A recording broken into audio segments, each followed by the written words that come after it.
Hello दोस्तों, digit में आपका स्वागत है और आज हम आपके लिए रिव्यू कर रहे हैं LG का C1 OLED टीवी। ये LG का फ्लैगशिप OLED टीवी है। फ्लैगशिप के तौर पे इससे और एक वेरिएंट ऊपर भी आपको LG का G1 मिलता है, लेकिन ये LG का C1 OLED है जो सबसे ज़्यादा लोग एस्पायर करेंगे ख़रीदने के लिए। इससे एक लेवल लोअर OLED टीवी भी मिलता है जो कि है LG का B1।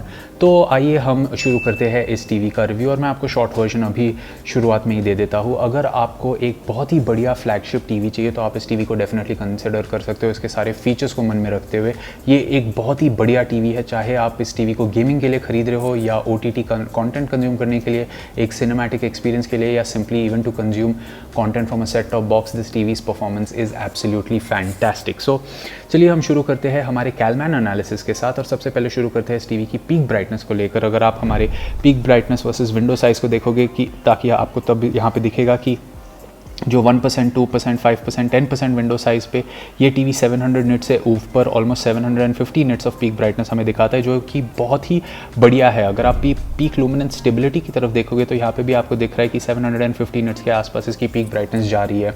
इसके सेटिंग्स में जो है एक पीक ब्राइटनेस की भी सेटिंग्स है जो आप लो, मीडियम, हाई पे रख सकते हैं और मैं कहूँगा कि इस टीवी पर आपको उसको सेटिंग को हाई पर ही रखना चाहिए, क्योंकि हाई पर आपको जो है बहुत ही ब्राइट और अच्छी परफॉर्मेंस मिलेंगी HDR कॉन्टेंट में इस टीवी पर।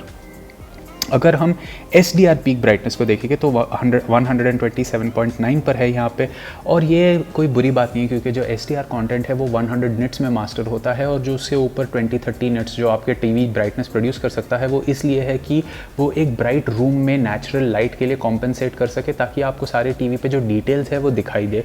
तो यहाँ पर भी हमने देखा है कि इसकी जो पीक ब्राइटनेस SDR में भी है वो काफ़ी अच्छी है। अगर हम कलर चेकर एनालिसिस की तरफ ध्यान देंगे तो हम यहाँ पे देखेंगे कि इसमें जो एवरेज डेल्टा एरर है वो 1.4 है, जो बहुत ही बढ़िया है। इसके कलर्स ऑलमोस्ट कंप्लीटली एक्यूरेट है रेक 709 के कंटेनर में, जहाँ पे ये सारे डॉट्स आपको दिख रहे हैं।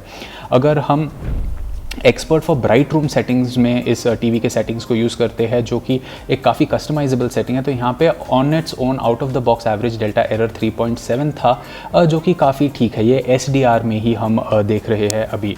अगर हम HDR में देखेंगे तो हाँ, डेल्टा एरर स्टैंडर्ड प्रीसेट में काफ़ी हाई चला जाता है 14.7 पर, लेकिन ये सेटिंग ज़्यादातर हम यूज़ नहीं करेंगे जहाँ की HDR कॉन्टेंट का मामला है। तो इस वैल्यू को थोड़ा सा हाई है, लेकिन हाँ वैसे हमने बस ये चेक करने के लिए लिया था। ये टीवी में सेटिंग्स में ये टीवी को यूज़ ज़्यादातर नहीं किया जाएगा।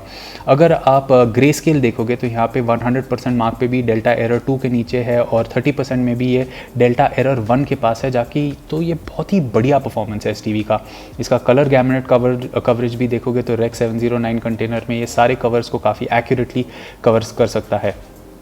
अगर आप इसकी ग्रे स्केल ट्रैकिंग देखोगे तो आप देखोगे कि जो 100% वाला मार्क है वहाँ पर रेड, ग्रीन और ब्लू लाइन काफ़ी हद तक ऑलमोस्ट 35 to 40 हद तक इकट्ठे चल रही है, जो कि out of the box performance में बहुत ही बढ़िया है। और 40-50 के बाद हमने देखा कि बहुत सारी टीवीज़ है जिनकी कलर्स काफ़ी वेरी हो जाती है और ये बहुत नॉर्मल है टीवीज़ के लिए।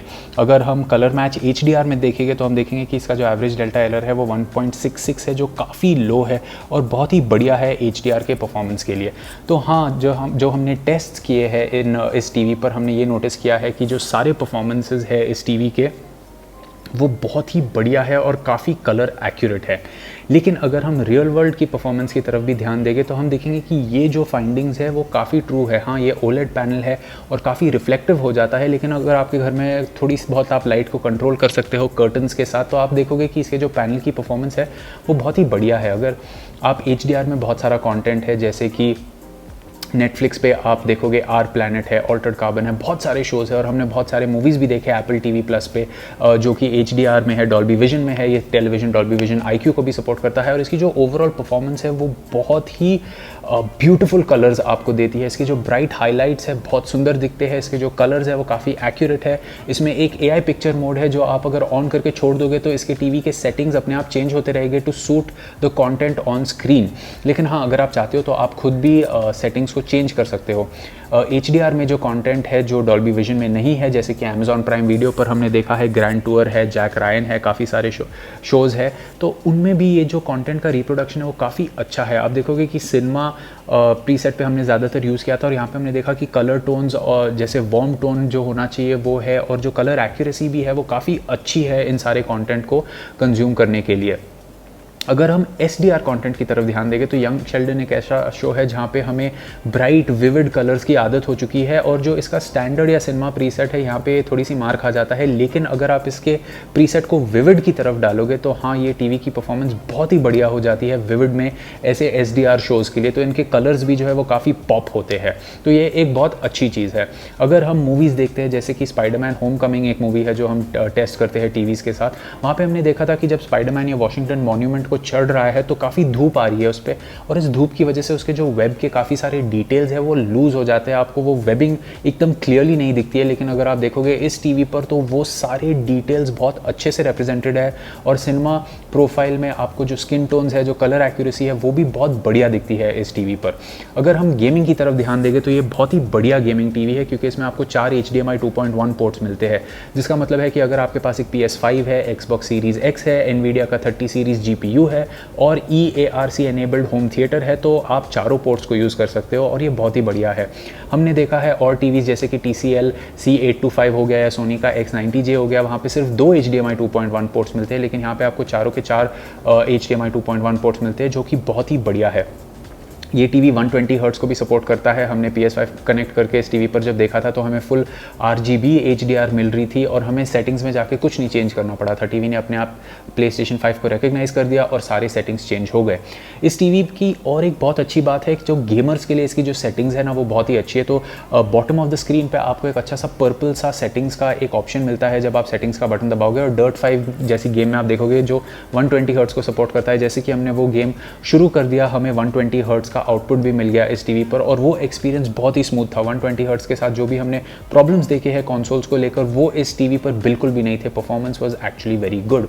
रैचेट एंड क्लैंक और एक गेम है जिसमें एक 120 हर्ट्ज़ मोड है, लेकिन असलियत में उस गेम की परफॉर्मेंस जो है 40 FPS पे चलती है इस मोड में। और जैसा कि आप देख सकते हो आपकी स्क्रीन पे, इसकी जो कलर रिप्रोडक्शंस है, जो वाइब्रेंसी है, बहुत सुंदर दिखती है ये गेम। 60 FPS गेम्स हमने जो इस टीवी पर खेले थे वो थे गोस्ट ऑफ सुशीमा और स्पाइडरमैन माइल्स मोरालेस, और उन दोनों गेम्स की परफॉर्मेंस भी काफ़ी बढ़िया थी। अब स्पाइडरमैन एक अच्छी गेम है जहाँ पे वापस से स्पाइडरमैन के सूट में बहुत सारी डिटेल्स है, काफ़ी सारा एक्शन है उस गेम में, फास्ट मूविंग है, और जो आप स्विंग करते हो सूरज की तरफ तो बहुत सारे डिटेल्स होते हैं ब्राइट एंड डार्क सीक्वेंसेस में। और क्योंकि एक OLED टीवी है, इंडिविजुअल लाइटिंग पिक्सल्स है इस टीवी पर, तो ये सारे डिटेल्स बहुत ही सुंदरता के साथ रिटेन हो जाते हैं, और ये एक बहुत ही अच्छी चीज़ है। अगर आपको एक हाई एंड टीवी लेना है जिसमें आपको गेमिंग करना है या कंटेंट कंज्यूम करना है, तो ये टीवी आप डेफिनेटली कंसिडर कर सकते हो। गोस्ट ऑफ सुशीमा और एक गेम है जिसमें बहुत ही वाटर कलर आर्ट स्टाइल है इस गेम का, और वो भी इस टीवी पर बहुत सुंदर दिखता है। हमें बहुत ही मज़ा आया था इस टीवी पर गेमिंग करते हुए। अगर इस टीवी की एक खामी है तो वो है उसकी ऑडियो। हाँ, इस टीवी पर एक 2.2 चैनल सेटअप है जिसकी टोटल साउंड आउटपुट 40 वॉट्स है, लेकिन हमने नोटिस किया कि इसकी जो बेस है वो काफ़ी कम है। अब ये एक काफ़ी बड़ा लिविंग रूम है जहाँ पे हमने इस टीवी को यूज़ किया, और हमने देखा कि यहाँ पे हाई वॉल्यूम पे the audio is clear, even at low volumes the audio is clear, but it lacks base. और अगर आप इसको एक बेडरूम में यूज़ करोगे, जैसे एक 10x12 या 12x14 बेडरूम में आप इसको यूज़ करोगे, तो इस टीवी के स्पीकर्स आपके लिए काफ़ी ढंग के यूज़ हो जाएंगे, क्योंकि इनका जो आउटपुट है वो अच्छा है लेकिन बहुत अच्छा नहीं है। तो अगर आपको एक सिनेमैटिक एक्सपीरियंस चाहिए तो मैं कहूँगा इस टीवी के साथ आप एक साउंड बार भी ज़रूर कंसिडर कीजिए। इस टीवी के यूज़र इंटरफेस की बात करें तो वो एक ऐसी चीज़ है जो अब चेंज हो चुकी है। अगर आप पुराने LG के फ्लैगशिप OLED टीवीज़ देखोगे तो आपको दिखाई देगा कि जो स्क्रीन के बॉटम पे कार्ड्स है, जो आपके सारे ऐप्स वगैरह होते थे, और अगर आप उन कार्ड्स पे हवर करोगे तो और एक लेयर आती थी कि उस ऐप में आपको क्या कंटेंट मिल रहा है। यहाँ पे LG ने अपना नया WebOS का वर्जन डाला है जहाँ पे आपको एक फुल स्क्रीन UI मिलता है, और ये शायद दूसरे UIs जैसे गूगल टीवी जो हमने सोनी X90J पे देखा था, या Xiaomi का पैचवॉल UI है जो कि काफ़ी कंटेंट हैवी UI है, उसके साथ compete कर रहा है। And overall the experience is quite good. I mean थोड़े बहुत खामियां हैं इसमें जो मुझे पुराने UI में ज़्यादा पसंद थे, लेकिन overall it's a good user interface, settings are easy to find and control for this TV. एक चीज़ जो काफ़ी चेंज हुई है वो है इस टीवी का रिमोट कंट्रोल, और अगर मैं आपको दिखा सकूँ तो ये है LG का पुराना रिमोट कंट्रोल और ये है नया रिमोट कंट्रोल। आप इसका शेप देखोगे तो वो थोड़े ज़्यादा एजी है इस नए रिमोट कंट्रोल में, लेकिन इसका जो डिज़ाइन है वो अभी भी सेम है, क्योंकि एक मैजिक रिमोट है। आप इस रिमोट को जब टीवी के साथ यूज़ करोगे तो एक छोटा सा माउस या पॉइंटर आ जाता है और आप उसको ऐसे ऐसे करके कंट्रोल कर सकते हो। तो वेट डिस्ट्रीब्यूशन चेंज हो चुका है रिमोट कंट्रोल का। पुराने में जो वेट डिस्ट्रीब्यूशन नीचे की तरफ था वो काफ़ी हाई था, और मुझे ये काफ़ी अच्छा लगता था क्योंकि the TV was was easier to control with the motion, but अब ये इस नए रिमोट को यूज़ करते करते मुझे इसकी भी आदत हो गई, क्योंकि इसका जो वेट डिस्ट्रीब्यूशन है नीचे की तरफ हल्का सा कम हुआ है, making it a lot more ergonomic and comfortable. You have more OTT hotkeys, जैसा अगर आप दोनों में कंपैरिजन की अब ये फोटो देख रहे हो कि यहाँ पे आपको नेटफ्लिक्स, प्राइम वीडियोज़, हॉटस्टार भी मिल जाता है, जबकि पुराने में आपको सिर्फ नेटफ्लिक्स और प्राइम वीडियोज़ के छोटे छोटे बटन यहाँ पे थे। इसका जो ट्रैक बॉल है यहाँ पे, या ट्रैक व्हील मैं कहूँगा, वो भी काफ़ी इंडेंटेड है, काफ़ी अच्छी एक्सपीरियंस देता है जब आप इसको यूज़ कर रहे हो। लेकिन LG का जो UI है वो सिर्फ हॉरिजॉन्टल नहीं है, वो सिर्फ वर्टिकल नहीं है, वो हॉरिजॉन्टल भी है। और मैं चाहता था कि अगर ये जो ट्रैक बॉल है लेफ़्ट राइट भी घूम जाता तो बहुत ही बढ़िया होता UI को नेविगेट करने में, अगर आपको मैजिक रिमोट नहीं यूज़ करना है माउस के साथ। तो हाँ, बस ये एक चीज़ है, मैं चाहता हूँ LG फ्यूचर में चेंज करे तो UI की नेविगेशन बहुत ही बढ़िया हो जाएगी इसके साथ। लेकिन हाँ, आप लेफ़्ट राइट भी दबा सकते हो, but considering the overarching UI, I wish this ball also move left and right. और हाँ, पुराने रिमोट कंट्रोल में प्ले पॉज के बटन्स भी मिलते थे आपको, जो मैं यहाँ पे बेशक मिस करता हूँ, क्योंकि प्ले पॉज बहुत ईजी है दबाना जब आप OTT कंटेंट कंज्यूम कर रहे हो from all these various apps. Another thing is that this remote control has NFC, तो आप आपके स्मार्टफोन को इससे टच करके कंटेंट को आप कास्ट कर सकते हो टीवी पर, and that is also a very convenient feature.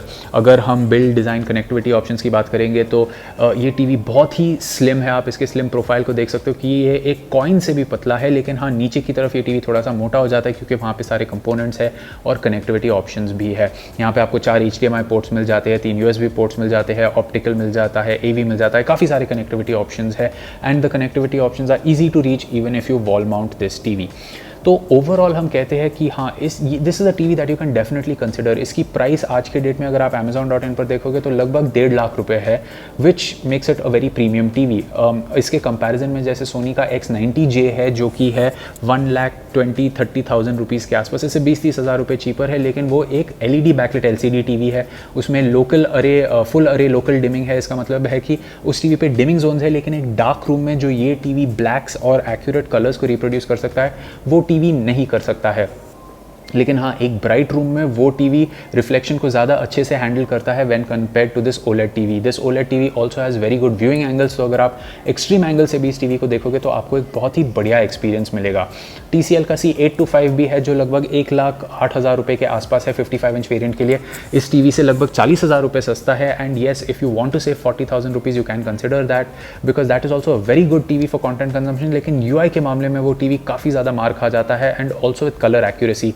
हाँ, वो टीवी दोनों सोनी से और LG से ब्राइट है, और उसमें मिनी LED बैकलाइटिंग है, जिसका मतलब है कि वो almost OLED like contrast ratio भी आपको दे सकता है। तो वो टीवी ज़्यादा वैल्यू फॉर मनी है। लेकिन अगर आपको प्योर परफॉर्मेंस चाहिए गेमिंग के मामले में, पिक्चर क्वालिटी के मामले में, एक फ्लूइड UI के मामले में, and LG's OLED, be it from the days of the C9 या C10 या अब जो C1 है, इनकी परफॉर्मेंस बहुत ही बढ़िया है। और अगर आप इस टीवी को खरीदोगे तो बेशक आपको अगले 5-7 साल तक कहीं और देखने की कोई ज़रूरत नहीं पड़ेगी, क्योंकि this TV's performance is very very good. तो ये था हमारा रिव्यू LG के OLED टीवी का, LG C1 का। आपको ये रिव्यू कैसा लगा आप हमें कमेंट सेक्शन में बता सकते हो, और ऐसे वीडियोज़ देखने के लिए डिजिट के YouTube चैनल को सब्सक्राइब कीजिए।